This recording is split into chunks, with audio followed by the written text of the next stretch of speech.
வெளிநாட்டுக்கு போகணும்னு ஆசை. ஆனால் அவனுக்கு எந்த மொழியும் தெரியாது. இருந்தாலும் சமாளிச்சுக்கலாம்னு முடிவு பண்ணிட்டு கிளம்பிட்டான். ஏதோ ஒரு தேசத்துக்கு போய் சேர்ந்தான். அங்கே அவனுக்கு யாரையும் தெரியாது. அவங்க என்ன மொழியில் பேசிக்கிறாங்க அப்படிங்கிறது கூட புரியல. என்ன பண்ணுறதுன்னு யோசனை பண்ணிட்டு ஒரு இடத்துல நின்றுக்கிட்டு இருக்கிறான். எதிர ஒரு பெரிய கட்டடம், நிறைய பேர் உள்ளே போயிட்டு இருக்கிறாங்க. இவனும் அவங்க பின்னாடியே உள்ளே போனான். ஒரு பெரிய அறை, அலங்காரம்லாம் பண்ணி வச்சிருக்கிறாங்க. நிறைய பேர் சாப்பிட்றதுக்காக உட்காந்துருக்குறாங்க. இவனுக்கு நல்ல பசி, அதனால் இவனும் உட்காந்தான். சாப்பாடு போட்டாங்க, சாப்பிட்டான். அன்பான உபசரிப்பு. இவன் மனசு உள்ள நினச்சிக்கிட்டான், இது ஏதோ அரசருடைய அரண்மனை மாதிரி தெரியுது. இன்னைக்கு ஏதோ விருந்து நடக்குது, நல்ல வேளை நம்ம பசியும் தீர்ந்தது அப்படின்னு நினச்சிக்கிட்டே நிமிர்ந்து பார்க்குறான். சாப்பாடு பரிமாறினவன் எதிரில் ரொம்ப பணிவோட முதுக வளைச்சி வணக்கம் தெரிவித்தான். இவனும் எழுந்திரிச்சு நின்று முதுக வளைச்சி வணக்கம் தெரிவித்தான். ரொம்ப நன்றின்னா. அவன் ஒரு சீட்டை இவன் கையில் கொடுத்தான். இவன் அதை வாங்கி பார்க்குறான். என்ன எழுதியிருக்குன்னு ஒன்றும் புரியல. சரி, இந்த நாட்டில் தங்களுடைய நன்றியை சீட்டில் எழுதி தான் கொடுப்பாங்க போல இருக்கு அப்படின்னு நினச்சிக்கிட்டு மறுபடியும் நன்றின்னா. ஆனால் அவன் காசை கொடுங்கன்னான். ஏன்னா அது ஒரு ஹோட்டல், இவன் சாப்பிட்டதுக்கான பில் அது. இவன் அதை புரிஞ்சிக்கவே இல்லை. நன்றின்னு அந்த சீட்டில் எழுதி கொடுக்குறாங்க போல இருக்கு அப்படின்னு நினச்சிக்கிட்டு அதை வாங்கி சட்டை பையில் பத்திரமா வச்சுக்கிட்டு பரவாயில்லைங்க ரொம்ப மகிழ்ச்சின்னா. ஒரு வெளிநாட்டுக்காரனுக்கு இவ்வளவு தூரம் மரியாதை பண்ணுறீங்களே, எங்கள் ஊருக்கு போனதும் உங்களை பற்றி நிறைய சொல்லுவேன் அப்படின்னா. இவன் என்ன சொல்கிறான்னு அவனுக்கு புரியல. இவனை பிடிச்சி அழைச்சிட்டு போய் முதலாளி முன்னாடி நிறுத்தினான். நாம் சொன்னதில் இவனுக்கு ரொம்ப பெருமையாக இருக்கணும் போல இருக்கு, அதுதான் பெரிய இடத்துக்கு அழைச்சிட்டு வந்திருக்கிறான் அப்படின்னு இவன் நினச்சிக்கிறான். அவரும் பில்லுக்கான பணத்தை கொடுங்கிறாரு. பரவாயில்லைங்க ரொம்ப மகிழ்ச்சி நன்றிங்கிறான் இவன். அவரு பார்த்தார், இவனை நீதிமன்றத்துக்கு அனுப்பி வச்சுட்டார். இவன் என்ன நினச்சிக்கிட்டான், நம்மளை இந்த ஊர் ராஜா முன்னாடியே அழைச்சிக்கிட்டு வந்து நிறுத்தி இருக்கிறாங்க போல இருக்கு, என்ன ஒரு பெருந்தன்மை அப்படின்னு நினச்சிக்கிறான். நீதிபதி சொன்னார், சாப்பிட்டதுக்கான பணத்தை கொடுத்துரு, இல்லைன்னா அதுக்கான தண்டனையை அனுபவிக்க வேண்டி இருக்கும்னார். ராஜாவே நமக்கு நன்றி சொல்கிறாரு போல இருக்கு அப்படின்னு நினச்சிக்கிறான் இவன். என் மகிழ்ச்சிக்கு எல்லையே இல்லைங்க அப்படின்னா. அவர் பார்த்தார், இவனுக்கு தண்டனை கொடுக்க வேண்டியது தான் அப்படின்னு முடிவு பண்ணார். உடனே தீர்ப்பு எழுதினார். இவனை கழுதையில் பின்புறமாக உட்கார வைங்க, இவன் ஒரு மோசடிக்காரன் அப்படின்னு ஒரு போர்டு எழுதி அவன் கழுத்தில் மாட்டுங்க, அப்புறம் அந்த கழுதையை ஊர் பூரா விரட்டுங்க அப்படின்னார். இவனுக்கு தான் மொழி புரியலையே, ஏதோ நடக்குது அப்படிங்கிறது மட்டும் புரியுது. எல்லாரும் சேர்ந்து இவனை ஒரு கழுதை மேலே உட்கார வச்சாங்க. ஓஹோ, நம்மளை பாராட்டி ஒரு ஊர்வலம் நடத்துகிறாங்க போல இருக்கு அப்படின்னு நினச்சிக்கிறான் இவன். எல்லாரும் சத்தம் போட்டுக்கிட்டே கையை தட்டிக்கிட்டு கழுதை பின்னாடி ஓடி வர்றாங்க. இவனுக்கு ரொம்ப உற்சாகமாக இருக்குது. எல்லாருக்கும் கை கூப்பி வணக்கம் சொல்லிக்கிட்டே போகிறான். கூட்டத்தில் திடீர்னு ஒரு தெரிஞ்ச முகம் தெரியுது. அவனுடைய தேசத்தை சேர்ந்த ஒரு ஆள் அவன். அவனை பார்த்ததும் இவனுக்கு ரொம்ப உற்சாகம். நம்ம ஊருக்கு போனதும் இங்கே நமக்கு கிடைச்ச மரியாதையெல்லாம் உண்மைதான்னு சொல்கிறதுக்கு ஒரு சாட்சியும் கிடைச்சிட்டுது அப்படின்னு நினச்சிக்கிறான். அவனை பார்த்து கத்தனான், நல்லா பார்த்துக்க, இந்த ஊர் மக்கள் எனக்கு எப்படிப்பட்ட வரவேற்பு கொடுக்குறாங்கங்கிறத நல்லா கவனிச்சுக்கோ அப்படிங்கிறான். அவனுக்கு அவமானமாக போயிட்டுது. தலையை குனிஞ்சுக்கிட்டே நழுவி போயிட்டான். இவன் பார்த்தான், அவன் தலை தெரியல. ஆகா, அவனுக்கு நம்ம மேலே பொறாமை போல இருக்கு, அதனால தான் காணாமல் போயிட்டான் அப்படின்னு நினச்சிக்கிறான். இப்படி ஒரு வேடிக்கை கதையை பெரியவங்க சொல்கிறது உண்டு. கதை வேடிக்கையாக இருந்தாலும் இதில் உள்ள கருத்து என்ன தெரியுமா? அந்த கழுதை மேலே உட்காந்துருக்கிறானே, அது மாதிரி தான் நாமளும் அகங்காரங்கிற கழுதை மேலே உட்காந்துக்கிட்டு இருக்கோமா. நாமளும் கிட்டத்தட்ட அதே மாதிரி பிரம்மையில் தான் இருக்கிறோமா. என்ன நடக்குதுங்கிறதே புரியறதில்லை. அகங்காரத்தில் பேசுகிறவனுக்கும் சித்த சுவாதீனம் இல்லாமல் பேசுகிறவனுக்கும் அதிக வித்தியாசம் இருக்கிறதில்ல. அது மாதிரி ஒருத்தன் தன்னுடைய வீட்டை சுற்றி சேற்றை வாரி அரைச்சிக்கிட்டு இருந்தானா. அந்த வழியாக வந்த ஒரு பெரியவர் அதை பார்த்துருக்கார். என்னப்பா பண்ணிகிட்டு இருக்கிற அப்படின்னு கேட்டாரான். கழுதைகளை விரட்டிக்கிட்டு இருக்கிறேன் அப்படின்னானா. இங்கே கழுதைகளே காணுமே அப்படின்னாரான் அவர். அதுதான் ஏற்கனவே விரட்டி விட்டனே அப்படின்னானா இவன். ஒரு ஊரில் ஒரு ராஜா இருந்தார். அவர் ஒரு நாள் காலையில் அரண்மனையில் மேல் மாடத்தில் வந்து நின்றுக்கிட்டு இருந்தார். அப்போ ஒரு ஆள் வீதியில் ரொம்ப வேகமாக ஓடிக்கிட்டு இருக்கான். அதை ராஜா கவனித்தார். அவன் மனசில் ஏதோ ஒரு தவிப்பு இருக்குங்கிறத புரிஞ்சுக்கிட்டார். உடனே அரண்மனை சேவகர்களை கூப்பிட்டார். அந்த ஆளை இங்கே அழைச்சிட்டு வாங்க அப்படின்னார். இவங்க ஓடி போய் அந்த ஆளை அழைச்சிட்டு வந்தாங்க. மன்னர் முன்னாடி நிறுத்தினாங்க. மன்னர் அவனை நிமிர்ந்து பார்த்தார். எதுக்காக இவ்வளவு வேகமாக ஓடிக்கிட்டு இருக்கிற அப்படின்னு கேட்டார். இதுக்கு அவன் சொன்னா, மன்னா, நம்ம கோட்டையின் வடக்கு வாசல் இருக்கு இல்லையா, அது ஓரமாக ஒரு பெரிய பாறாங்கல் கிடக்கு. அதுக்கு அடியில் நான் ஒரே ஒரு வெள்ளி நாணயத்தை புதைச்சி வச்சுருக்கேன். அது இப்போ எனக்கு தேவைப்படுது. என்னுடைய மனைவிக்கு ஒரு பரிசு வாங்கி கொடுக்க வேண்டியிருக்கு. அதுக்காக தான் அவசரமாக ஓடிக்கிட்டு இருக்கிறேன் அப்படின்னா. மன்னர் யோசனை பண்ணார். அப்புறம் சொன்னார், அதுக்காகவா இப்படி ஓடுற? பரவாயில்ல, அதை பற்றி கவலைப்படாத. நான் உனக்கு 10 வெள்ளி காசுகள் தர்றேன், வாங்கிட்டு திரும்பி போ அப்படின்னார். இவன் தலையை சொரிஞ்சான். மன்னா, நீங்கள் கொடுக்கறத ரொம்பவும் மகிழ்ச்சியோடு வாங்கிக்கிறேன். இருந்தாலும் அதுக்கப்புறம் அந்த வடக்கு வாசலுக்கு போய் அங்கே இருக்கிற ஒரு நாணயத்தையும் எடுத்துக்கிட்டு போயிடுறேனே அப்படின்னானா. இதை பாருப்பா, அந்த ஒரு நாணயத்தை மறந்துடு, உனக்கு 100 வெள்ளி நாணயங்கள் தரேன் இருக்கார். மன்னா, ரொம்ப மகிழ்ச்சி. உங்கள் மாதிரி தாராள குணம் வேற யாருக்கும் வராது. நீங்கள் கொடுக்குற 100 நாணயங்களையும் வாங்கிக்கிறேன். இருந்தாலும் வடக்கு வாசலுக்கு போய் அதையும் எடுத்துக்கிட்டா 101 ஆயிடுமே அப்படின்னானா. இதை பாருப்பா, அந்த ஒரு நாணயத்தை மறந்துடு, அது எக்கேடாவது கெட்டு போகட்டும். நான் உனக்கு 100 பொற்காசுகள் தரேன், அதையாவது வாங்கிட்டு வந்த வழியிலேயே திரும்பி போடுன்னாராம். தங்க நாணயங்களே தரேன்னு சொல்கிறீங்க, தாராளமாக வாங்கிக்கிறேன். இருந்தாலும் வடக்கு வாசலுக்கு போய் அப்படின்னு மறுபடியும் ஆரம்பித்தான். அரசர் பொறுமை இழந்துட்டார்.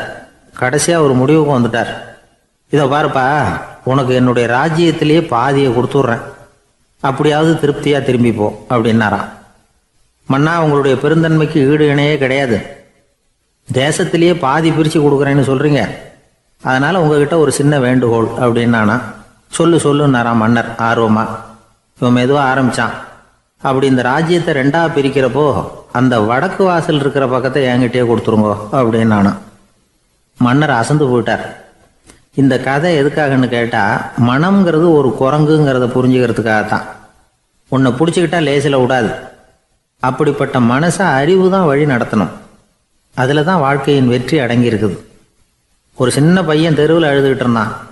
ஏன்பா அழுவுறேன்னு ஒரு பெரியவர் கேட்டார். 1 ரூபா காசை இங்கே தொலைச்சுட்டேன் அப்படின்னா. சரி, அதுக்காக அழாத, அதுக்கு பதிலாக 10 ரூபா தரேன், இந்தா வச்சுக்கோன்னு கொடுத்தார். அந்த 10 ரூபாயை வாங்கி சட்டப்பையில் போட்டுக்கிட்டு அதை விட அதிகமாக சத்தம் போட்டு அழ ஆரம்பிச்சுட்டான். மறுபடியும் ஏன்டா அழறேன்னு கேட்டார் பெரியவர். அந்த 1 ரூபாயும் கிடைச்சிட்டுதுன்னா இப்போ என்கிட்ட 11 ரூபா இருக்குமே, இப்போ 10 ரூபா தானே இருக்கு அப்படின்னு சொல்லிவிட்டு அழறான். சங்கீத வித்வான்களில் பல வகை உண்டு. சில குறிப்பிட்ட ராகங்களை பாடுறதுல அவங்களுக்கு பெருமை வர்றது உண்டு. ஆனால் ஒருத்தர் இருந்தார், அவரால் ஒரு ராகத்துக்கே பெருமை வந்தது. அந்த ராகத்தை அவர் வாசித்து கேட்கணும் அப்படின்னு சொல்லுவாங்க. அது என்ன ராகம்னா தோடி ராகம். சரி, அந்த வித்வான் யாருன்னா அவர் தான் திருவாவடுதுறை ராஜரத்னம் பிள்ளை. பேராசிரியர் கல்கி ஒரு சமயம் தம்முடைய பத்திரிகையில் எழுதினாராம். அதை அப்படியே படிக்கிறேன் கேளுங்களேன். ஆகா, ஸ்ரீ ராஜரத்னம் பிள்ளையின் தோடி ஆலாபனையை முதலில் கேட்டபோது அவருடைய கற்பனையை விட்டு தள்ளுங்கள். நம்முடைய மனதில் என்னென்ன இன்பமயமான கற்பனைகள் எல்லாம் உதித்தன. குழந்தை தாயிடம் கொஞ்சம் குரலை கேட்டோம், அன்னை குழந்தையிடம் கொஞ்சம் குரலை கேட்டோம், ரதியும் மன்மதனும் பேசிக்கொண்ட காதல் மொழிகளை கேட்டோம், முருகன் சிவபெருமான் செவிகுளிர மொழிந்த உபதேசத்தை கேட்டோம், கலைமகள் கவிஞனுக்கு அருளிய ஆசி மொழிகளை கேட்டோம், நாரத முனிவருடைய தம்பூரா சுருதியை கேட்டோம், ராவணன் தன் எலும்பை ஒடித்து வீணையாகச் செய்து வாசித்த கானத்தை கேட்டோம், கானப் பறவைகளின் கலகல ஒலியை கேட்டோம், கோலக் குயில்களின் குரல் இனிமையை கேட்டோம். இப்படிலாம் பேராசிரியர் கல்கி விமர்சனம் எழுதியிருக்கிறார். திருவாவடுதுறை ராஜரத்னம் பிள்ளை அவர்களுடைய வாசிப்பை கேட்டுட்டு TN ராஜரத்னம் பிள்ளை இறந்து போனார். அப்போ கவிஞர் கண்ணதாசன் எழுதினார், செவியனில் ஓடி எங்கள் சிந்தையில் ஓடி இந்த புவியெல்லாம் ஓடி நின்பார் பொங்கிய தோடி வேறிங்கு எவரிடம் போகும் ஐய இனி அதை காப்பார் யாவர் அவிந்தனின் சடலத்தோடே அவிந்தது தோடிதானும் அப்படின்னு எழுதினாராம். அந்த அளவுக்கு அவருடைய தோடியை ரசித்தவர்கள் உண்டு. அதே மாதிரி தோடின்னா என்னன்னு தெரியாமலே அவரை ரசித்தவங்களும் அந்த காலத்தில் உண்டு. அதாவது ஒரு பெரிய சபையில் இவர் வாசிச்சுக்கிட்டு இருக்கிறார். பாதியில் ஒரு பெரிய மனுஷன் உள்ளே வந்தார். அவர் உடம்புல பட்டு வேஷ்டி, ஜருகை, அங்கவஸ்திரம், வாயில் வெத்தலை, வாசனை புகையில, காதில் வைரக்கடுக்கன், கழுத்தில் தங்க சங்கிலி, கை விரல் பூரா மோதிரம், கையில் ஒரு வெள்ளி வெத்தலை புட்டி, உதவிக்கு 2 பேர் பக்கத்தில். இவ்வளவு பந்தாவோடு வரார் கச்சேரி கேட்கறதுக்கு. இப்படி வந்தவர் முதல் வரிசையில் உட்கார்ந்தார். வித்வான் வாசித்து முடித்ததும் இவர் அவரை பார்த்து, ஐயா, நீங்கள் தோடி வாசிக்கிறதுல ரொம்ப கெட்டிக்காரர்னு கேள்விப்பட்டிருக்கேன். அதை கேட்கறதுக்காக தான் மெனக்கிட்டு வந்திருக்கிறேன். அதை வாசிங்களேன் அப்படின்னாராம் இந்த பெரியவர். ராஜரத்னம் பிள்ளைக்கு ஒன்றும் புரியல.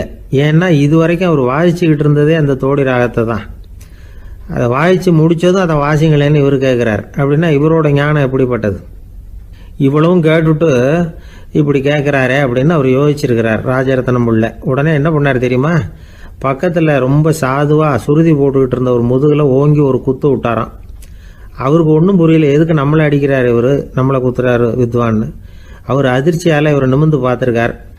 அப்போ ராஜரத்னம் பிள்ளை சொன்னாராம், ஏய்யா ஐயா பெரிய மனுஷன், என்னுடைய பரம ரசிகர், தோடி ராகம் கேட்கணுங்கிறதுக்காக இவ்வளோ தூரம் வந்திருக்கிறார், வந்து வரிசையில் உட்காந்துருக்கார்.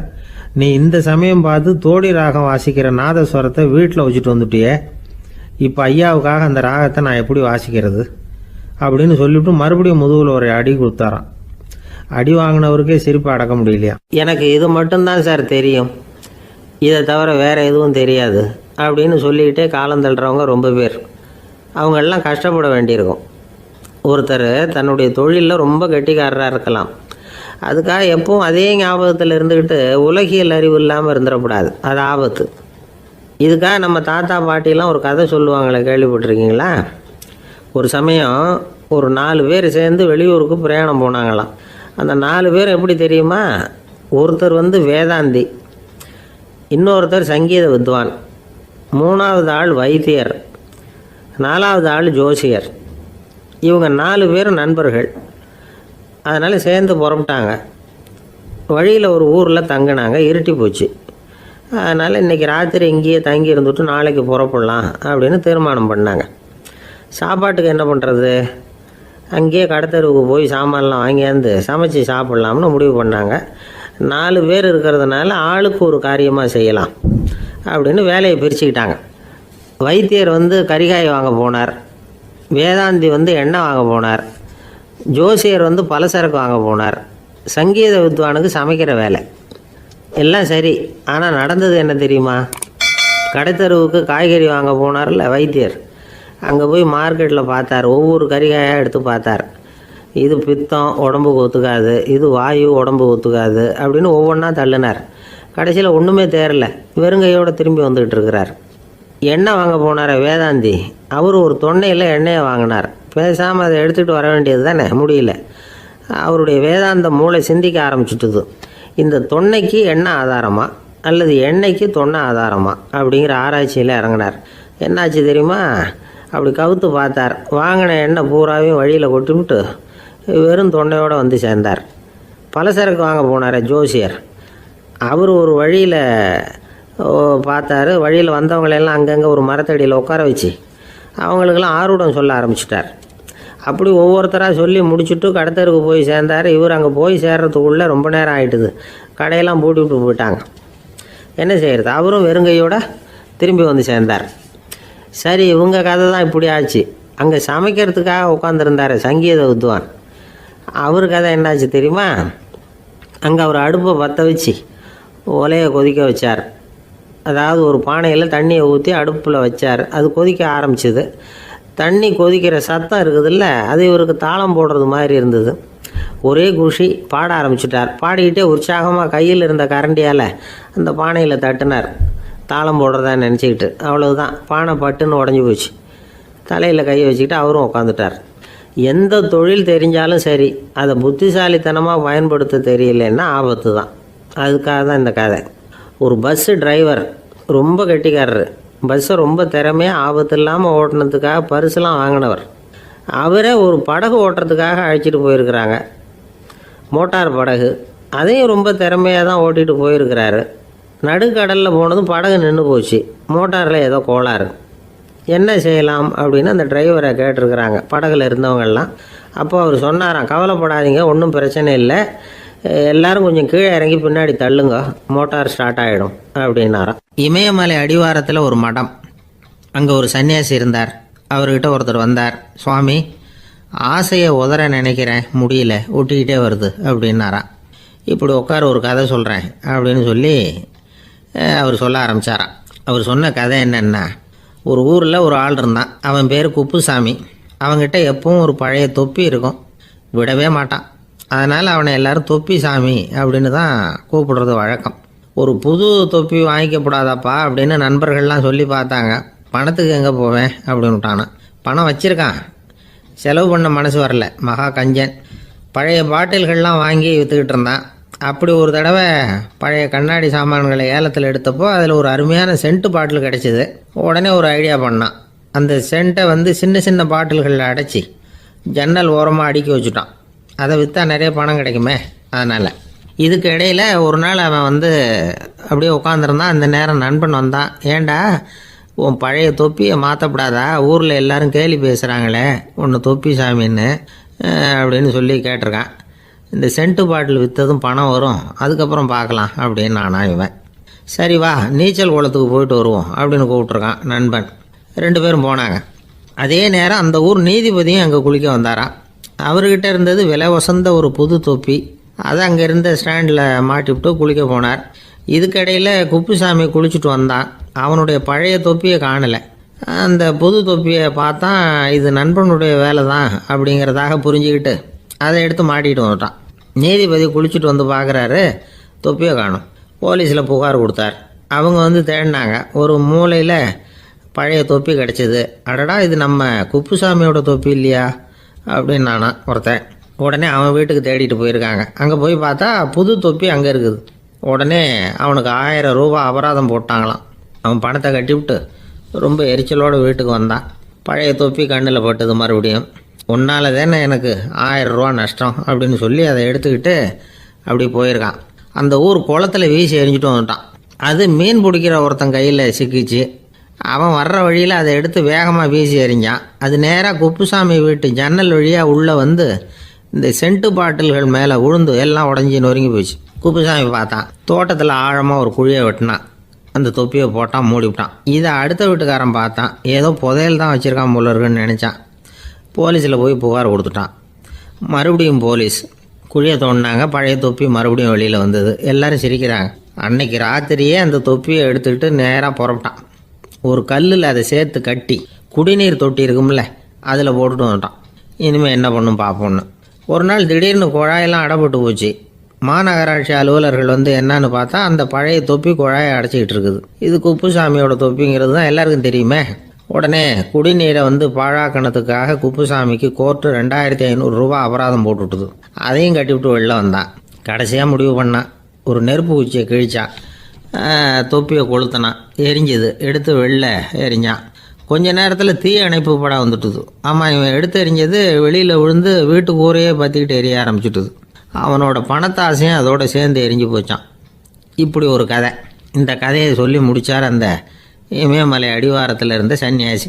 இப்போ அந்த குப்புசாமி எங்கே இருக்கிறான்னு கேட்டார் எதிரில் இருந்தவர். இதோ உன் எதிரிலே இருக்கிறான், நான் தான் அந்த குப்புசாமி அப்படின்னாரான் அந்த சன்னியாசி. அந்த குப்புசாமி கிட்ட இருந்தது மாதிரி ஒரு பழைய தொப்பி நம்ம ஒவ்வொருத்தர்கிட்டையும் உண்டு. அதை எப்படி தொலைக்கிறதுன்னு தெரியாமல் தடுமாறிக்கிட்டு இருக்கிறோம். அது என்ன தொப்பிங்கிறீங்களா? அதுதான் நம்மை சூழ்ந்திருக்கிற மாயை அப்படிங்கிறார் சுவாமி சின்மயானந்தர். மெய்ஞானம் கிடைக்கிறப்போ மாயை எரிஞ்சு போகும் அப்படிங்கிறது அவருடைய கருத்து. நம்மால் ஒருத்தர் வேகமாக ஓடி வந்தார். காலில் மாட்டியிருந்த பழைய செருப்பு 2 ஆவேசமாக தூக்கி ஒரு கிணத்துல போட்டுட்டு வெறுங்காலோடு நடந்து வந்துக்கிட்டு இருக்கிறார். ஏன் அப்படி பண்ணீங்க அப்படின்னு கேட்டோம். அந்த செருப்புக்கு சொந்தக்காரன் பின்னாடி வந்துக்கிட்டு இருக்கிறான், அதனால் அப்படி பண்ணேன் அப்படிங்கிறார் இவர். வாழ்க்கையில் சில சந்தர்ப்பங்களில் நாம் சில அவமானங்களை சந்திச்சே தீர வேண்டியிருக்கு. என்ன பண்ணுறது, காலம் அப்படி. அவமானப்படுறவங்க உடனே அடங்கி போய்டுறது தான் உலக வழக்கம். அவமானப்பட்டால் உடனே சீறி எழறவங்களும் உண்டு.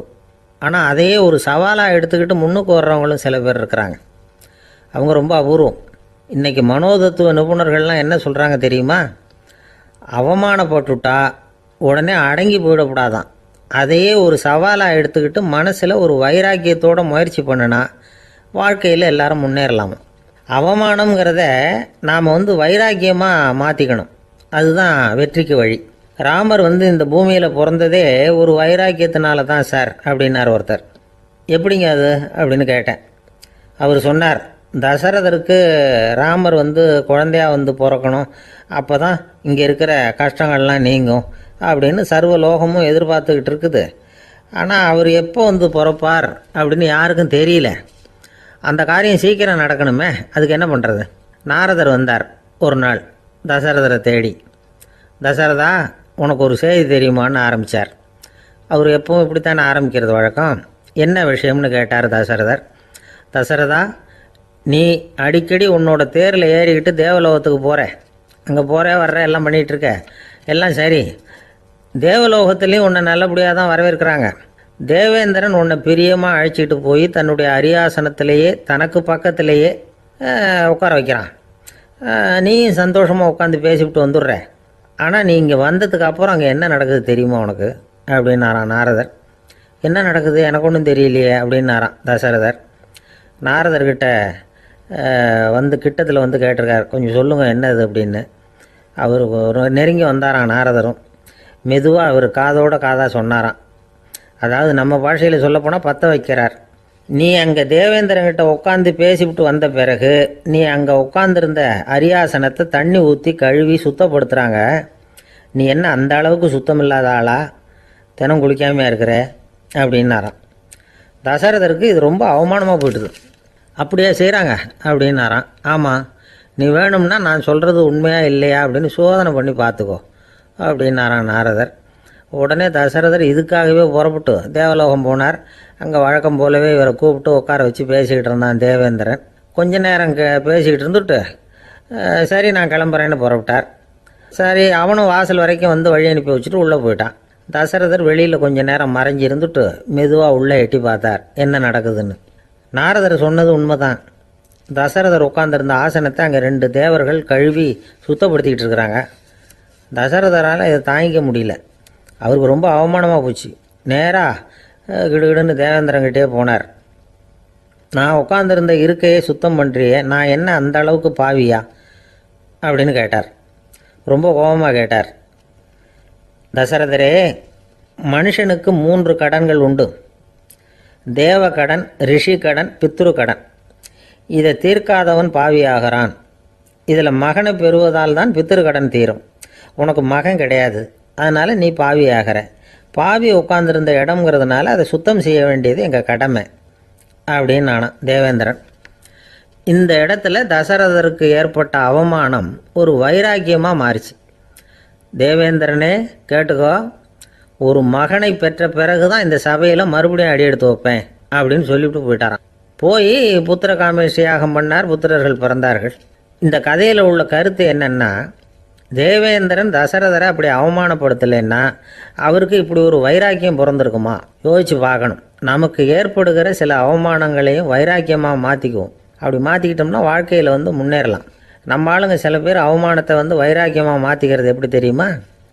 நம்மக்கிட்ட ஒரு பையன் சொன்னான், எங்கள் அப்பா என்னை எல்லாருக்கும் முன்னாடி வச்சு திட்டிவிட்டார், பொறுப்பு இல்லாமல் ஊர் சுற்றுறேன்னு சொல்லி அவமானப்படுத்தி விட்டார். இனிமேல் நீ என் முகத்திலேயே முழிக்காதரா போடான்னு வேற சொல்லிவிட்டார். எனக்கு ரோஷம் வந்துட்டுது. அந்த அவமானத்தை வைராக்கியமாக மாற்றிக்கிட்டேன். அன்னையிலேருந்து அவர் முகத்திலேயே முழிக்கிறது இல்லை அப்படின்னா.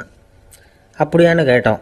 ஆமாங்க, அவர் வீட்டில் இல்லாத நேரமாக பார்த்து உள்ளே சமையல் கட்டுக்கு போய் சாப்பிட்டுட்டு நைஸாக வெளியில் வந்துடுவேன் அப்படிங்கிறான் அவன்.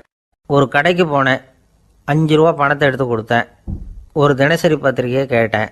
அவர் உடனே அங்கே அடுக்கி வச்சுருந்த பத்திரிகையில் ஒன்று எடுத்து என் கையில் கொடுத்தார். வாங்கிக்கிட்டேன். மீதி பணத்தை எடுத்தார். அதையும் என் கையில் கொடுக்கணும்ல, கொடுக்கல. எதிரில் இருந்த பலகையில் வச்சு எடுத்துக்க சொன்னார். எப்பவும் அவர் அப்படி தான் பண்ணுவார். நானும் எடுத்துக்கிட்டு வந்துடுவேன். இவர் ஏன் இப்படி பண்ணுறாருங்கிறது எனக்கு ரொம்ப நாளாக ஒரு சந்தேகம். ஒரு நாள் அவர்கிட்டயே இதை கேட்டுவிட்டேன். ஏங்க, நீங்கள் உங்கள் கடைக்கு வந்து பொருள்கள் வாங்குறவங்களுக்கு நீங்கள் பாக்கி சில்லறையை கொடுக்குறப்போ பலகையில் வச்சு விட்றீங்க, கையில் கொடுக்க மாட்டேங்கிறீங்களே, ஏன் அப்படின்னு கேட்டேன். காசை கையில் கொடுத்தா நம்மக்கிட்ட இருக்கிற லட்சுமி போயிடுவா சார் அப்படின்னார். அதாவது பணம் செலவாயிடும் அப்படின்னு அர்த்தமா. இன்னொரு நண்பர், அவர் ஒரு நாள் வழக்கத்துக்கு மாறாக ரொம்ப சோகமாக உட்காந்துருக்கிறார். ஏங்க என்னாச்சு, ஏன் இப்படி கப்பலே கவிழ்ந்தது மாதிரி உட்காந்துருக்குறீங்க அப்படின்னு கேட்டேன். கப்பலே கவிழ்ந்திருந்தா கூட நான் இப்படி கவலைப்பட மாட்டேன் சார், வேற ஒன்று நடந்து போச்சுன்னார். என்னன்னு கேட்டேன். என் உச்சந்தலையில் பல்லி ஒன்று விழுந்துட்டுதுன்னார். அதுக்காகவா இப்படி அப்படின்னு ஆச்சரியப்பட்டேன். ஆமாங்க, பல்லி உச்சந்தலையில் விழுந்தால் பலன் என்னன்னு பஞ்சாங்கத்தில் பார்த்தேன், மரணம்னு போட்டிருக்கு அப்படின்னு சொல்லிவிட்டு அவர் தொடர்ந்து கவலைப்பட ஆரம்பிச்சிட்டார். இப்படியும் ஒருத்தர். என் கூட வேலை பார்க்குற ஒருத்தர் எப்படி தெரியுமா, தினமும் வலது காலை வச்சு தான் ஆஃபீஸுக்கு உள்ளே நுழைவார். என்னைக்காவது தவறுதலாக இடது காலை வச்சு உள்ளே வந்துட்டார்னா அன்னைக்கு பூரா மனசு சங்கடப்படுவார். எந்த வேலையும் சரியாக ஓடாது. கேரம் போர்டு ஆடுற ஒருத்தர் எப்போ ஆட உட்காந்தாலும் ஸ்ட்ரைக்கரை கை தவறி கீழே விழுற மாதிரி பண்ணி அதுக்கப்புறம் அதை எடுத்துக்கிட்டு ஆட உட்காருவார். ஏன்னா எப்போவோ ஒரு தடவை நிஜமாகவே அது கை தவறி கீழே விழுந்திருக்குது. அன்னைக்கு பிரமாதமாக ஜெயிச்சுட்டார். உடனே ஒரு முடிவுக்கு வந்துட்டார், கை தவறுனா லாபம் அப்படின்னு. அதுக்கப்புறம் அதையே பழக்கமாக்கிக்கிட்டார். பூனை குறுக்க போனால் சகுனம் சரியில்லைன்னு நினைக்கிறவங்க உண்டு. ஆனால் ஒருத்தர் எப்படி தெரியுமா, அவர் வெளியில் கிளம்புற சமயம் பக்கத்து வீட்டு ரேடியோவில் மியாவ் மியாவ் பூனை குட்டின்னு பாட்டு சத்தம் கேட்டால் கூட போதும், சகுனம் சரியில்லைன்னு பிரயாணத்தை கேன்சல் பண்ணிவிடுவார். இப்போ இவ்வளவும் எதுக்கு சொல்கிறோம்னா, அளவுக்கு மீறின சகுன நம்பிக்கைகள் இருக்குது பாருங்கள், இதோட பயமும் சேர்ந்துக்கிட்டதுன்னு வச்சுக்கோங்க, இது ஒருத்தருடைய மனநிலையை பாதிச்சிடும். இது உளவியல் நிபுணர்கள் சொல்கிற கருத்து. வாழ்க்கையே தடுமாற வச்சிரும்.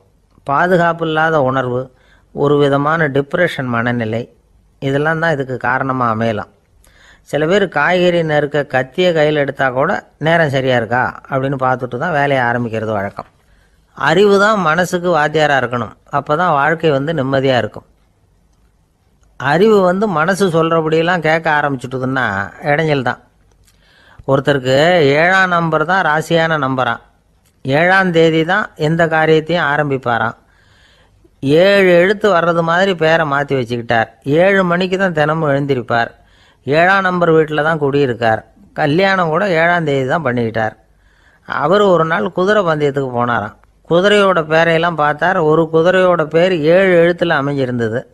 7 தானே இவருக்கு அதிர்ஷ்ட நம்பர். அதனால் உடனே அது பேரில் பணத்தை கட்டினார். பந்தயம் நடந்தது. என்ன சார் ஆச்சுன்னு கேட்டாங்க. நான் பணம் கட்டின அந்த என்னோட குதிரை 7ஆவதாக சேர்ந்தது சார் அப்படின்னாராம் சோகமாக. ஒரு ஊரில் ஒரு ராஜா இருந்தார். அவர் ஒரு பூனை வளர்த்தார். ரொம்ப செல்லமாக அவர் அந்த பூனையை வளர்த்தார். அவர் என்ன பண்ணுவார் தெரியுமா, இரவு நேரத்தில் அந்த பூனையோட தலையில் ஒரு விளக்கை வச்சுருவார். அந்த பூனை ரொம்ப ஜாக்கிரதையாக அந்த விளக்கு கீழே விழுந்துடாமல் பார்த்துக்கும். தலையை ஆட்டாமல் ரொம்ப நிதானமாக ராஜா பின்னாடி நடந்து போய்கிட்டே இருக்கும். அந்த விளக்கு வெளிச்சத்தில் எல்லா வேலைகளையும் செஞ்சுருவார். கையில் ஒரு விளக்கை தனியாக எடுத்துகிட்டு போக வேண்டிய அவசியமே இல்லை. விளக்கை தூக்கிட்டு போகிற வேலையை அந்த பூனை பார்த்துக்கும். அதனால் ராஜாவுக்கு அந்த பூனை மேலே ரொம்ப பிரியம். மந்திரிகளையெல்லாம் கூப்பிட்டு அவங்கக்கிட்ட சொல்லுவார், பார்த்தீங்களா இந்த பூனை எவ்வளவு விசுவாசமாக நடக்குது, என் பேரில் எவ்வளவு மரியாதை பார்த்தீங்களா அதுக்கு அப்படிம்பார்.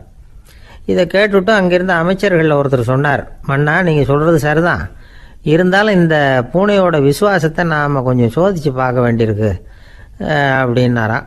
சரி, உங்கள் ஆசையை ஏன் கெடுக்கணும், நல்லா சோதிச்சு பாருங்கள் அப்படின்னு சொல்லிவிட்டார் ராஜா. உடனே அந்த அமைச்சர் என்ன பண்ணார் தெரியுமா, எங்கேயோ புறப்பட்டு போனார். ஒரு 5-6 எலிகளை பிடிச்சிட்டு வந்தார். அரண்மனையில் ராஜா ஏதோ வேலை பார்த்துக்கிட்டு இருக்கிறாரு. பக்கத்தில் அந்த பூனை ரொம்ப பணிவாக நின்றுக்கிட்டு இருக்குது. அது தலையில் விளக்கு எரிஞ்சிக்கிட்டு இருக்கு. அமைச்சர் தான் பிடிச்சிட்டு வந்த எலிகளை அந்த பூனை பார்வையில் படுறது மாதிரி எதிரில் விட்டார். அந்த எலிகள்லாம் அங்கேயும் இங்கேயும் ஓட ஆரம்பிச்சிது. அதை பார்த்தது பூனை, அவ்வளவுதான். தலையில் இருக்கிற விளக்கை பற்றியும் கவலைப்படலை, ராஜாவை பற்றியும் கவலைப்படலை. ஒரே பாய்ச்சலாக பாஞ்சு எலிகளை துரத்த ஆரம்பிச்சுட்டுது. தலையில் இருந்த விளக்கு எங்கேயோ போய் விழுந்தது, அணைஞ்சு போச்சு. இருட்டில் ராஜா தடுமாற ஆரம்பிச்சுட்டார். இந்த சமயத்தில் அந்த அமைச்சர் மறுபடியும் விளக்கை ஏற்றினார். வெளிச்சம் வந்தது. அதுக்கப்புறம் அந்த அமைச்சர் பேசினார், அரசே, பூனையோட விசுவாசத்தை பார்த்தீங்களா, எலி அது கண்ணில் படுற வரைக்கும் தான் விசுவாசமாக இருந்தது. அது மாதிரி எலியை பார்த்ததும் எல்லாத்தையும் விட்டுட்டு அதை துரத்த ஆரம்பிச்சுட்டு பார்த்தீங்களா.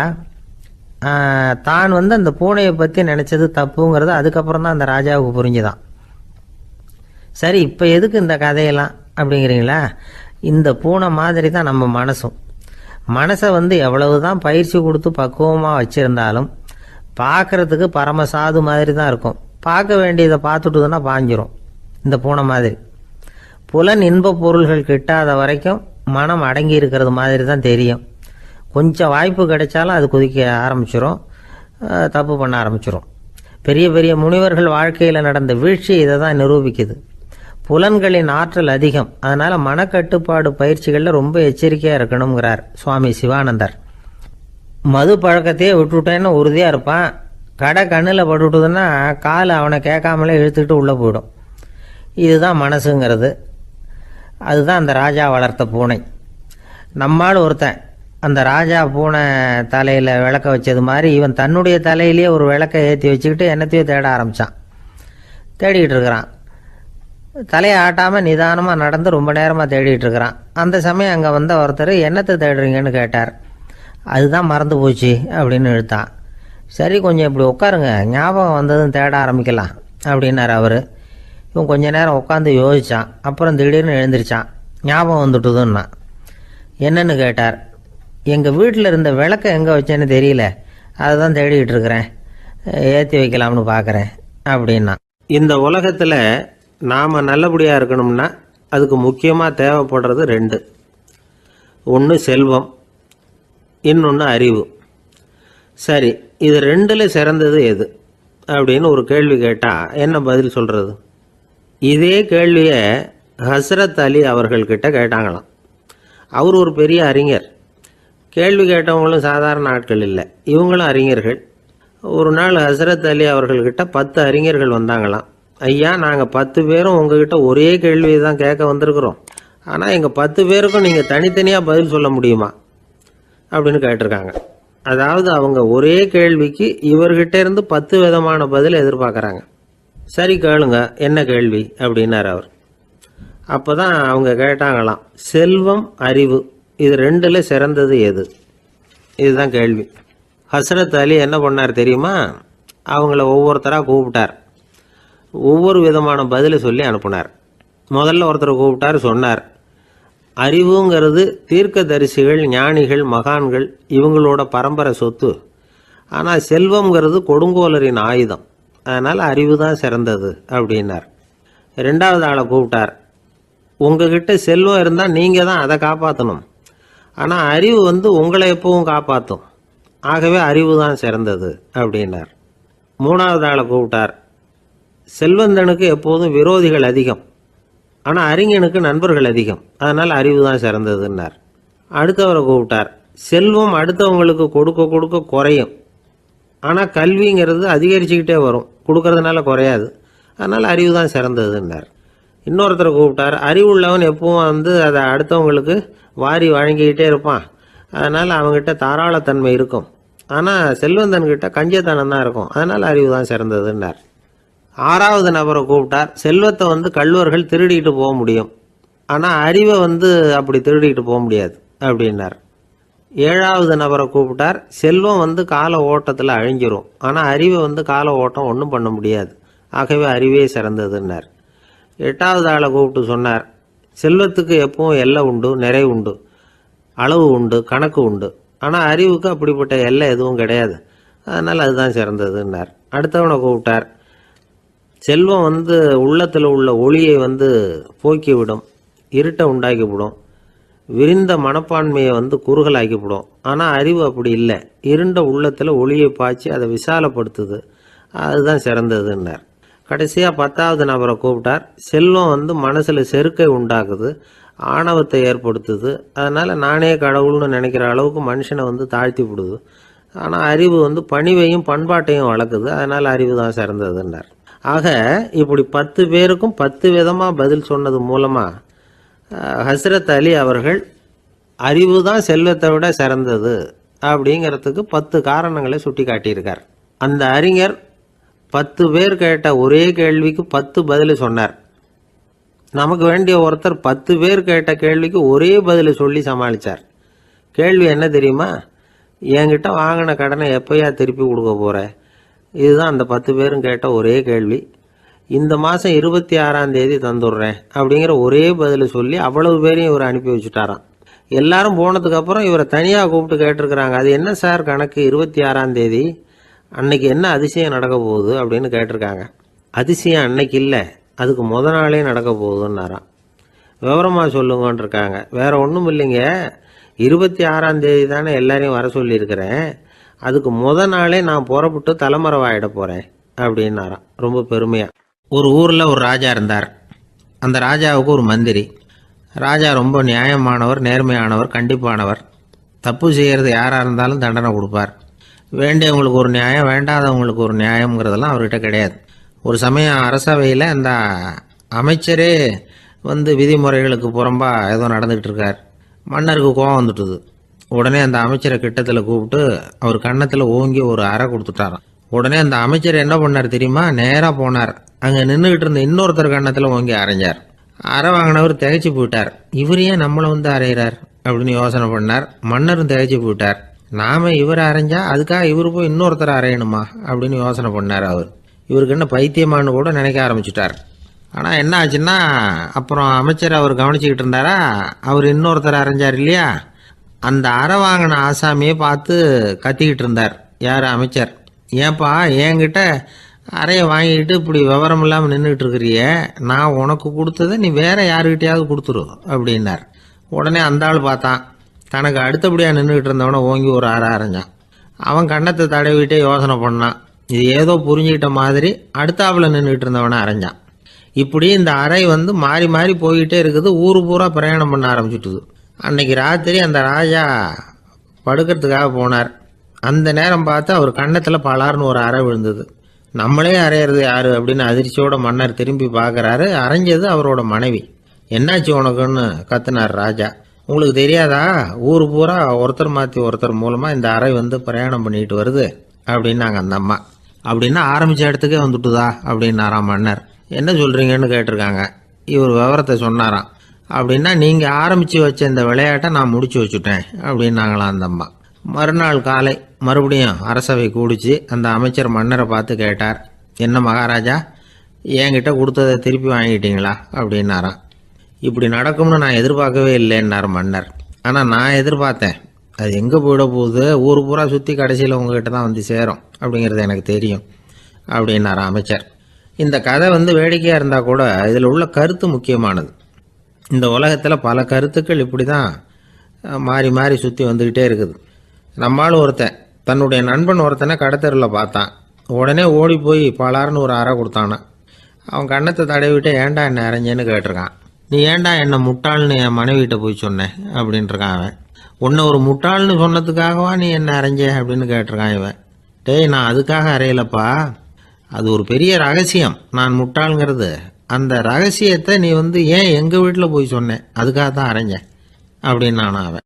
ஒரு இலக்கிய கூட்டம் ஏற்பாடு பண்ணியிருக்கிறோம், நீங்கள் அவசியம் வந்து அதில் பேசணும் அப்படின்னு கேட்டுக்கிட்டார் ஒருத்தர்.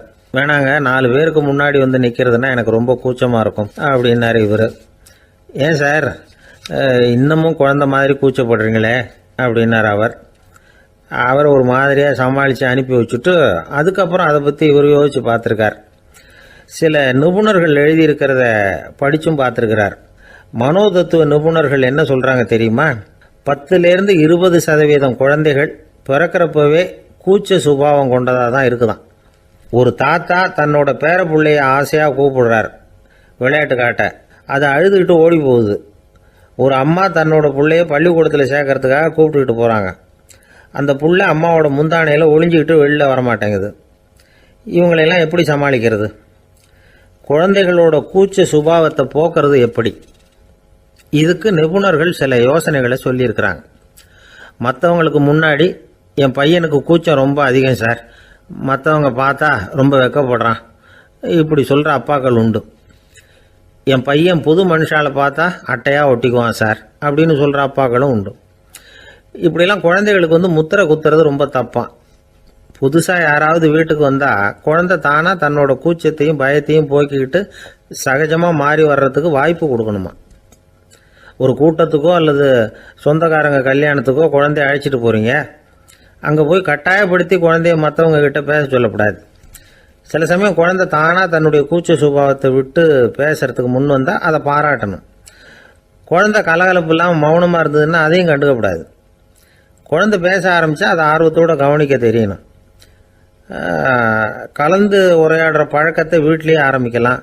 கேட்டதுக்கு பதில் சொல் அப்படின்னு நீங்கள் அதிகாரம் பண்ணிகிட்டு இருக்கக்கூடாது. அது வந்து குழந்தைக்கு பேசுகிற சந்தர்ப்பத்தை குறைச்சிருமா. இப்போ நாம் அதிகாரம் பண்ணால் கேலி செய்கிற பழக்கம் குழந்தைகளை வந்து ரொம்ப பாதிச்சிருமா. பெரியவங்களானதுக்கு அப்புறமும் சில பேர் கூச்சத்தோடவும் பயத்தோடவும் இருக்கிறதுக்கு இதுதான் காரணம். சின்ன வயசில் அவங்கெல்லாம் ஏதாவது கேலிக்கு ஆளாகி இருப்பாங்க. 2வது குழந்தை மூத்த குழந்தைய வந்து கேலிக்கு ஆளாகிற சந்தர்ப்பங்களை கண்டு கேலி பண்ணினா அது இளம் நெஞ்சங்களை விட்டு நீங்கிறதே இல்லையா. எப்பவும் குழந்தையோட நடை உடை பாவனைகளை பற்றி சொல்லிக்கிட்டே இருக்கக்கூடாதான். அதுவே கூச்ச சுபாவத்தை கொண்டுட்டு வந்துருமா. அப்பா எங்கேன்னு யாராவது கேட்டால் இது மாதிரி இன்ன காரியத்துக்காக வெளியில் போயிருக்கார், இத்தனை மணிக்கு திரும்பி வருவார் அப்படின்னு சொல்கிற அளவுக்கு குழந்தைகளை வந்து பழக்கப்படுத்தி வைக்கணும். ஃபோன்லேயே யாராவது விசாரித்தா கூட இது மாதிரி பதில் சொல்லு அப்படின்னு சொல்லணும். சின்ன சின்ன மீட்டிங்கில் 4 வாரத்தை பேச தயார் பண்ணலாம். ஒரு கடையிலையோ அல்லது ஹோட்டல்லையோ ஏதாவது விவரம் கேட்கணும்னா உங்கள் குழந்தைய தைரியமாக அனுப்புங்க. குழந்தைகள் பணிவாகவும் பொறுமையாகவும் விவரம் கேட்குறப்போ கூச்ச சுபாவம் தானாக போயிடும். சின்ன வயசுலேயே இப்படிலாம் பழக்கப்படுத்தினா தான் வருங்காலத்தில் தைரியமாக இந்த சமுதாயத்தில் வாழ முடியும். இல்லைன்னா 60 வயசுலேயும் அடுப்பங்கரையை விட்டு வெளில வர்றதுக்கு கூச்சப்பட்டுக்கிட்டு தான் இருக்க வேண்டியிருக்கும். இந்த காலத்து பிள்ளைங்க எவ்வளவோ பரவாயில்ல, எதுக்கும் தயங்குறதில்ல, கூச்சப்படுறதில்ல.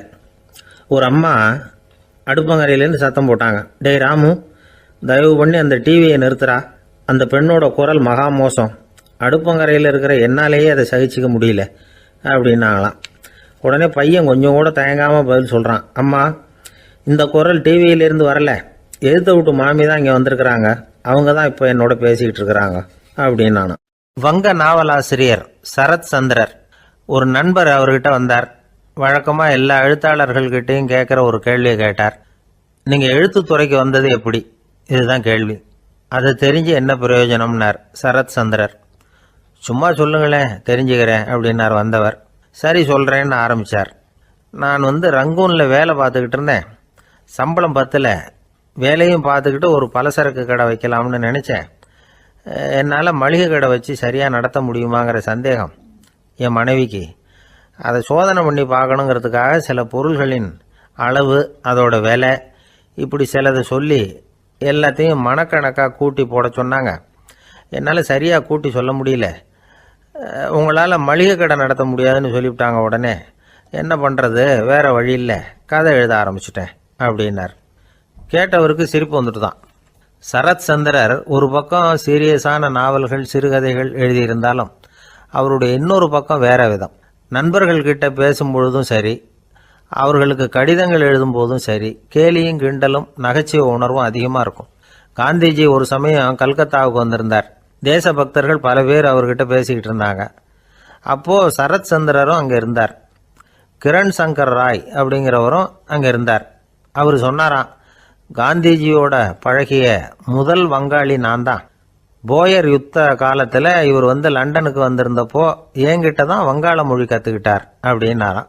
உடனே சரத் சந்திரர் காந்திஜியை பார்த்து, இவர் உங்களுக்கு வங்காள மொழி கற்றுக் கொடுத்தது உண்மைதானா அப்படின்னாராம்.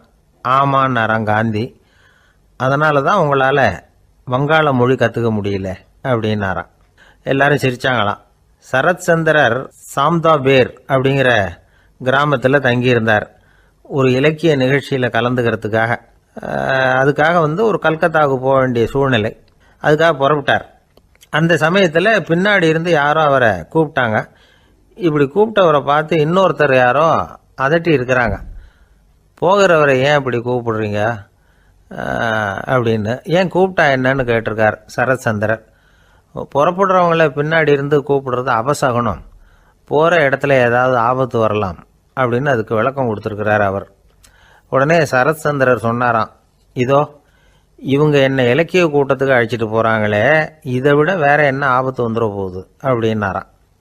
இப்படி சரத் சந்திரருக்கு இயல்பாகவே நகைச்சுவை உணர்வு உண்டு. அவருடைய நண்பர் ஒருத்தர் வீட்டுக்கு கூப்பிட்டுருந்தார். அங்கே ஒரு கச்சேரிக்கு ஏற்பாடு பண்ணியிருந்தாங்க. சரத் சந்திரருக்கு இயல்பாகவே கச்சேரியில் நீண்ட ஆலோசனையெல்லாம் கேட்கறதுக்கு பொறுமை இருக்காது. அதனால் மெதுவாக பாட போகிறவர் எப்படி அப்படின்னு கேட்டிருக்கார். அவருக்கு ரொம்ப நல்லா பாட தெரியும் அப்படின்னு சொல்லியிருக்கிறாங்க. அதுக்கு சரத் சந்திரர், பாட தெரியுங்கிறது சரி, பாட்டை நிறுத்த தெரியுமா அதை சொல்லுங்கள் முதல்ல அப்படின்னாராம். ஒரு பெரியவர் உட்கார்ந்துருக்கிறார். அவரை சுற்றி அவருடைய தோழர்கள் உட்காந்துருக்கிறாங்க. ஏதோ ஒரு முக்கியமான செய்தியை அவர் அவங்களுக்கு சொல்லிகிட்டு இருக்கிறார். அவங்களும் ஆர்வமாக கேட்டுக்கிட்டு இருக்கிறாங்க. இந்த சமயத்தில் யாரோ ஒரு ஆள் வேகமாக அங்கே வர்றார். வர்ற வேகத்திலேயே எனக்கு ஏதாவது உதவி செய்யுங்க அப்படின்னு கேட்டுக்கிட்டே வர்றார். கேட்கறது உதவி, ஆனால் குரல் மிரட்டுறது மாதிரி இருக்குது, அதட்டி கேட்கறது மாதிரி இருக்குது. இதை கேட்டதும் அந்த பெரியவர் ஆத்திரப்படலை, ஆனால் அவரை சுற்றி இருந்தவங்க ஆத்திரப்பட்டாங்க. இதை பெரியவர் கவனித்தார். கொஞ்சம் அமைதியாக இருங்கன்னார். வந்தவரை கூப்பிட்டார். அவருக்கு சில பொருள்களை கொடுத்தார். என்னங்க இப்போ உங்களுக்கு மகிழ்ச்சி தானே அப்படின்னார். ஆ அப்படின்னு அலட்சியமாக அவர் சொல்கிறார். நான் உங்களை நல்ல முறையில் நடத்தினேன்னா அப்படின்னு கேட்குறாரு அவர் மறுபடியும். அதெல்லாம் ஒன்றும் இல்லை அப்படின்னு சொல்லி அவர் சொல்லிகிட்டு இருக்கிறாரு. குரலில் கடுமை குறையில. சுற்றி இருந்தவங்களால இதை பொறுத்துக்க முடியல. கோபத்தோடு அவரை நோக்கி நெருங்க ஆரம்பித்தாங்க. பெரியவர் அவங்களையெல்லாம் தடுத்து நிறுத்தினார். வந்தவரை வாங்க என்னோட அப்படின்னு சொல்லி அழைச்சிட்டு போனார். வீட்டுக்கு போனார். அங்கே போனதும் இன்னும் சில பொருள்களை எடுத்து அவர்கிட்ட கொடுத்தார். இப்போ திருப்தி தானே, நான் உங்ககிட்ட நல்ல முறையில் நடந்துக்கிட்டேனா அப்படின்னார். அவர் முகம் இப்போ தான் கொஞ்சம் மலர்ந்தது. ரொம்ப நன்றி, இறைவன் உங்கள் குடும்பத்துக்கு எல்லா நன்மைகளையும் செய்வான் அப்படின்னு சொன்னார். இதே வார்த்தைகளை என்னுடைய தோழர்கள்கிட்டே சொல்லிட்டீங்கன்னா அவங்க கோபம் தணிஞ்சிரும், வர முடியுமான்னார். கண்டிப்பாக வர்றேன் அப்படின்னாரு. மறுநாள் காலையில் அந்த இடத்துக்கு வந்தார். அதே மாதிரி சொல்லிவிட்டு அவர் போயிட்டார். தோழர்கள்லாம் ரொம்ப வியப்போடு பெரியவரை பார்த்தாங்க. அந்த பெரியவர் தான் நபிகள் நாயகம். அவர் சொன்னார், ஒருத்தன் ரொம்ப ஆசையாக ஒரு ஒட்டகத்தை வளர்த்துக்கிட்டு வந்தான். ஒரு நாள் அந்த ஒட்டகம் கயத்தை அறுத்துக்கிட்டு ஓடி போயிட்டுது. அக்கம் பக்கத்தில் இருக்கிறவங்கெல்லாம் அந்த ஒட்டகத்தை பிடிக்கிறதுக்கு முயற்சி பண்ணாங்க. அதை துரத்திக்கிட்டு ஓடினாங்க. ஒட்டகம் தாறுமாறாக ஓட ஆரம்பிச்சுது. இந்த சமயத்தில் ஒட்டகத்தை வளர்த்தவன் அங்கே ஓடி வந்தான். நீங்கள் அதை ஒன்றும் செய்ய வேணாம், விட்டுருங்க. அதோட சுபாவம் எனக்கு நல்லா தெரியும். அதை சுலபமாக என்னோடய வழிக்கு கொண்டுகிட்டு வந்துட முடியும். நான் பார்த்துக்கிறேன், விட்டுருங்கோ அப்படின்னா. எல்லாரும் விலைக்கு போயிட்டாங்க. இவன் என்ன செஞ்சான் தெரியுமா? கொஞ்சம் புல்லை கையில் எடுத்துக்கிட்டு அந்த ஒட்டகத்தை நெருங்கினான். அவ்வளவுதான். அது ஓடி இவன் காலடியில் உட்காந்துக்கிட்டது. செல்லமாக அதை அப்படியே தடவி கொடுத்தான். முதுகில் ஏறி உட்காந்துக்கிட்டான். அது பாட்டுக்கு சாதுவாக நடந்து போகுது. இந்த கதையை நபிகள் நாயகம் தம்முடைய தோழர்களுக்கு சொல்கிறார். ஒட்டகத்தை மட்டும் இல்லை, சில மனிதர்களையும் கூட சில விதத்தில் அணுகி தான் அவர்களை சீர்திருத்த வேண்டியிருக்குது அப்படிங்கிறத அவங்களுக்கு உணர்த்தினார். இது ஒரு அழகான உளவியல் அணுகுமுறை. சில குடும்ப தலைவர்கள் கூட இந்த ஒட்டகம் மாதிரி நடந்துக்கிறது உண்டு. அப்புறம் அடங்கி போகிறதும் உண்டு. ஒரு குடும்ப தலைவர் காலையில் எழுந்திரிச்சதுலேருந்து சத்தம் போட்டு கத்திக்கிட்டு இருப்பார். பக்கத்தில் இருந்தவங்கெல்லாம் ஓடி போய் சமாதானம் பண்ணி பார்த்தாங்க. அவர் ஓயறது மாதிரி தெரியல. கடைசியில் அவர் மனைவி வந்தாங்க. நீங்கள் எல்லாம் விலைக்கு போயிடுங்க, அவர் சுபாவம் எனக்கு தெரியும், நான் பார்த்துக்கிறேன் அப்படின்னாங்க. சரின்னு எல்லாரும் போயிட்டாங்க. சாயந்தரமாக பார்க்குறாங்க, அவர் சத்தம் இல்லாமல் ஒரு மூலையில் உட்காந்துருக்கிறார். ரொம்ப சாதுவா. ஆச்சரியமாக இருந்தது. என்னம்மா பண்ணீங்கன்னு கேட்டாங்க. அது ஒன்றும் இல்லைங்க, ஒரு வேளை சாப்பாட்டை நிறுத்தினேன், பட்னி போட்டேன், அவ்வளவுதான் அப்படின்னாங்க அந்த அம்மா. அமெரிக்க ஜனாதிபதி ஆப்ரஹாம் லிங்கன் ஒரு நாள் தன்னோட கோச்சு வண்டியில் தலைநகரான வாஷிங்டனுக்கு போயிட்டு இருக்கிறார். கோச்சு வண்டி ஒரு சாலையில் போயிட்டு இருக்கு. அந்த சாலைக்கு ஒரு பக்கத்தில் பயங்கரமான சதுப்பு நிலம். சதுப்பு நிலம்னா அது புதைகுழி, புதை மணல்ங்கிறோம்ல, அது மாதிரி. அந்த சதுப்பு நிலத்தில் யாராவது மாட்டிக்கிட்டா அவ்வளோதான், ஆளை கொஞ்சம் கொஞ்சமாக உள்ள அமுக்கிவிடும். தப்பிச்சு கரையேறது கஷ்டம். அப்படிப்பட்ட நிலம் அது. ஆப்ரஹாம் லிங்கன் ஏதோ ஒரு முக்கியமான அரசாங்க வேலையாக போயிட்டு திரும்பி வந்துக்கிட்டு இருக்கிறார். அதனால் அந்த சமயத்தில் அவர் விலை வசந்த ஆடைகளை அணிஞ்சிருக்கிறார். அப்படி அவர் அந்த கோச்சு வண்டியில் வந்துக்கிட்டு இருக்கிறாரு. அந்த சமயத்தில் ஒரு காட்சி அவர் கண்ணில் பட்டுட்டுது. என்ன தெரியுமா? ரோட்டுக்கு பக்கத்தில் இருந்த சதுப்பு நிலத்தில் ஒரு இளம் பன்றி குட்டி சிக்கிக்கிட்டு தவிச்சிக்கிட்டு இருக்குது. பரிதாபமாக கத்திக்கிட்டு இருக்குது. அதை பார்த்தார் லிங்கன். அவருக்கு என்ன மாதிரி ஆயிட்டுது. உடனே வண்டியை நிறுத்த சொன்னார். கீழே இறங்கினார். தன்னோட விலை வசந்த ஆடைகளை பற்றி லட்சியம் பண்ணவே இல்லை. தனக்கே ஆபத்து வரலாம்ங்கிறத பற்றியும் கவலைப்படலை. தான் ஒரு குடியரசுத் தலைவருங்கிறத பற்றியும் அவர் நினச்சி பார்க்கல. நேராக அந்த சதுப்பு நிலம் பக்கமாக போனார். அந்த சேத்துல இறங்கி பன்றிக்குட்டியை காப்பாற்றி கரைக்கு கொண்டுட்டு சேர்த்துட்டார். அதுக்கப்புறம் நிம்மதியாக கோச்சு வண்டியில் ஏறி வெள்ள மாளிகைக்கு சேர்ந்தார். ட்ரெஸ்ஸு உடம்பு பூரா சேறு சகதி. பார்க்குறவங்களுக்கெல்லாம் ஆச்சரியமாக போச்சு. அவங்களுக்கு ஒன்றும் புரியல. இவர் நேராக ட்ரெஸ்ஸு மாற்றிக்கிறதுக்காக போனார். கோச்சு வண்டி ஓட்டிகிட்டு வந்தவங்கிட்ட போய் எல்லாரும் கேட்டாங்க, என்ன ஆச்சு அப்படின்னு. அவர் வர்ற வழியில் நடந்த விவரத்தை சொன்னார். ஆப்ரஹாம் லிங்கனுடைய இந்த இறக்க குணத்தை எல்லாரும் பாராட்டினாங்களாம், புகழ்ந்தாங்களாம். ஆனால் இதுக்கு லிங்கன் என்ன பதில் சொன்னார் தெரியுமா? தயவு பண்ணி இந்த புகழ்ச்சியான பேச்சையெல்லாம் ஒதுக்குங்க, அதெல்லாம் வேணாம். அந்த சின்ன பிராணி சகதியில மாட்டிக்கிட்டு துடிச்சுக்கிட்டு இருந்தது. அதை பார்த்தேன். உடனே என்னுடைய இதயத்துல ஒரு முள்ளு தைச்சது மாதிரி ஒரு உணர்வு. அந்த முள்ளை பிடுங்கி எறிஞ்சேன், அவ்வளவுதான். உண்மையில் அந்த பிராணிக்கு நான் உதவினேங்கிறத விட எனக்கு ஏற்பட்ட இன்னலை போக்கிட்டேன் அப்படிங்கிறது தான் உண்மை. அதுதான் பொருத்தம். அப்படி இருக்கிறப்போ இதில் புகழறதுக்கு என்ன இருக்குது அப்படின்னாரு ஆபிரகாம் லிங்கன். எவ்வளவு யதார்த்தமான வார்த்தைகள் பாருங்க. இந்த காலத்தில் நம்மளையும் பல பேர் அப்படி உண்டு. நீச்சல் தெரியாத ஒரு ஆள் தண்ணியில் இறங்கிட்டான். தண்ணி ஆழம்ங்கிறது அப்புறமா தான் தெரிஞ்சுது. தத்தளிக்க ஆரம்பிச்சுட்டான். வாழ்னு கத்துறான். கரையில் நின்றுட்டு இருந்த ஒருத்தர் இதை பார்த்தார். உடனே அவருக்கு இதயத்தில் முள்ளு தைச்சது மாதிரி ஒரு உணர்வு. உடனே குபீர்னு தண்ணியில் பாஞ்சார். அவரை காப்பாற்றி கரைக்கு கொண்டுட்டு வந்து சேர்த்தார். இதை பார்த்துக்கிட்டு இருந்த இன்னொருத்தர் காப்பாற்றின அந்த ஆளை பாராட்டி புகழ்ந்தார். என்ன புகழாதீங்க சார் அப்படின்னார் அவர். ஏன்னு கேட்டார் இவர்.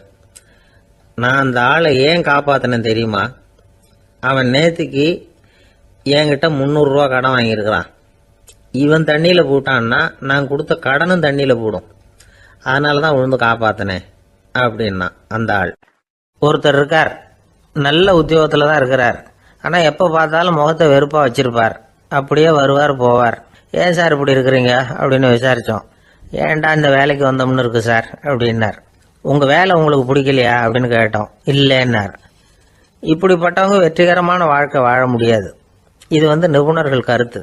வேலையை நேசிக்க தெரிந்தவர்கள் வெற்றி பெறுவார்கள் அப்படிங்கிறாங்க அவங்க. எந்த துறையாக இருந்தாலும் சரி, அந்த துறையில் வெற்றிகரமாக இருக்கிறவங்கள விசாரித்து பாருங்கள். எனக்கு என்னுடைய வேலை ரொம்ப பிடிக்கும் அப்படின்னு சொல்கிறவங்களாக தான் இருப்பாங்க. அப்படி இருந்தால் தான் அது வெற்றிகரமாக இருக்க முடியுது அவங்களால. ஒருத்தனுக்கு பிடித்தமான பொழுதுபோக்கே அவனுடைய தொழிலாக இருந்துட்டுதுன்னா அவனை மாதிரி கொடுத்து வச்சவன் வேற யாரும் இல்லை அப்படிங்கிறார் பெர்னாட் ஷா. ஒரு தடவை மன்னர் ஹுமாயூன் உயிரை தண்ணீர் முண்டு ஊற்றுகிற தொழிலாளி ஒருத்தர் காப்பாற்றினாராம் அந்த ஹுமாயூன் உயிரை. உடனே மன்னர் கேட்டிருக்கார், உனக்கு என்ன வேணும்னாலும் கேளு தரேன், உயர் பதவி வேணுமா அப்படின்னு கேட்டாராம். மன்னா, மக்களின் தாகம் தீர்க்கக்கூடிய இந்த பணியை விட உயர்ந்தது உண்டா அப்படின்னாராம் அந்த தொழிலாளி. அவரால் அவருடைய வேலையை நேசிக்க முடிஞ்சுது. அதனால மகிழ்ச்சியாக இருக்க முடிஞ்சுது. நாமெல்லாம் அப்படி இல்லை. வேலை கிடைக்கிற வரைக்கும் கிடைச்சா போதும் அப்படின்னு இருக்கோம். கிடைச்சதுக்கப்புறம் ஏன்டா இந்த வேலைக்கு வந்தோம்னு ரொம்பவும் அழுத்துக்குவோம். சரி, நாம் இருக்கிற இடத்துல நாம் வெற்றிகரமாக இருக்க வழி உண்டா அப்படின்னா உண்டுன்னு சொல்கிறாங்க. அதாவது மன இயல் நிபுணர்கள் இருக்கிறாங்க இல்லையா, அவங்க அதுக்கு முக்கியமாக 6 வழிகள் சொல்கிறாங்க. நீங்கள் ஒரு அலுவலகத்தில் வேலை பார்க்குறவரா அப்படின்னா இதை கேளுங்க. அதாவது உங்கள் மேலதிகாரி எதிர்பார்ப்புக்கு தகுந்த மாதிரி உங்கள் வேலை இருக்குதா? அப்படி இல்லைன்னா முதல்ல உங்கள் வேலையின் தரம் உயரணும். உங்களுக்கு மேலே கீழே வேலை பார்க்குற பணியாளர்கள்கிட்ட நல்ல விதமாக பழகுறீங்களா? அந்த உறவு முறையில் ஏதாவது குறை இருந்தால் அதை கண்டுபிடிச்சி சரி பண்ணுங்க. நம்பிக்கைக்கு உரியவர் அப்படின்னு நீங்கள் பேர் எடுக்கணும். நீங்கள் எடுக்கிற முடிவு நல்ல முடிவாக தான் இருக்கும் அப்படின்னு அடுத்தவங்க சொல்லணும். உங்கள் தோற்றத்துக்கு முக்கியத்துவம் கொடுங்க. இது மனம் உடல் ரெண்டும் சம்பந்தப்பட்டது. அதனால் மனசையும் ஆரோக்கியமாக வச்சுருக்கணும், உடம்பையும் ஆரோக்கியமாக வச்சுருக்கணும். உங்களுடைய நிர்வாகம் செயல்படுற விதத்தை நல்லா புரிஞ்சு வச்சுக்கணும். உங்களுடைய நிர்வாகம் இப்போ ஒரு காரியம் செய்யுதுன்னு வச்சுங்க, ஏன் அப்படி செய்யுது, எதுக்காக அப்படி செய்யுது, அதனுடைய குறிக்கோள் என்ன, அது நீடிக்கிறதுக்கு காரணம் என்ன, இதையெல்லாம் தெரிஞ்சுக்கணும். சிரிப்புக்கு வஞ்சகம் பண்ணக்கூடாது. நல்லா சிரிக்கணும், அப்போ தான் அது திரும்ப கிடைக்கும். கடந்த கால தோல்வியை பற்றி கவலைப்படக்கூடாது. முதலாளி விருப்பம் தெரிஞ்சு நடந்துக்கிறது நல்லது தான். அதுக்காக காக்கா பிடிக்கணுங்கிற அவசியம் இல்லை. உங்களுக்கு ஒரு பொறுப்பான வேலை கிடைக்குது, உடனே சத்தம்